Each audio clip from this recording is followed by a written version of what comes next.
British voters will not accept a rigid EU that cannot handle the Greek crisis and the UK's demands for reform, David Cameron said.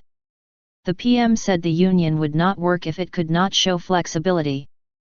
Mr. Cameron was speaking after formally launching his bid to renegotiate the UK's membership ahead of the in/out membership promised by 2017. He also said Greece would be likely to leave the euro if it rejects its bailout terms in a referendum. Greek banks have been closed ahead of the July 5 vote, which was called after talks between the government and international creditors failed to find agreement. Live updates on today's political developments. Speaking on BBC Radio 4's Today programme, Mr. Cameron said Britain's interests would be best served by an agreement between the Greek government and the eurozone. If they vote no, I find it hard to see how that's consistent with staying in the euro because there would be a very significant default and a very significant problem, he said. Mr. Cameron said the EU had to be flexible enough to work for countries inside and outside the eurozone. Tenacity.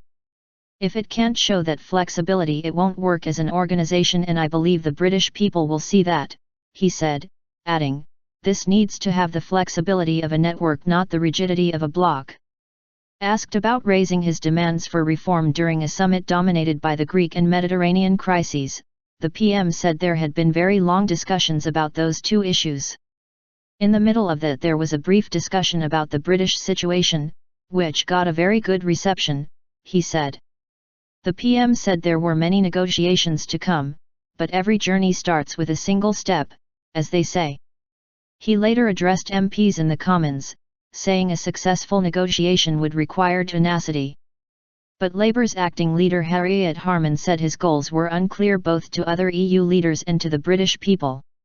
She asked him to confirm there was no prospect of changing the EU's treaties before the referendum takes place. The PM is believed to accept it may not be possible to achieve treaty change before the vote takes place. Responding to Ms. Harman, he said what mattered was making sure there's agreement with the substance of the changes that we seek, which of course will involve treaty change.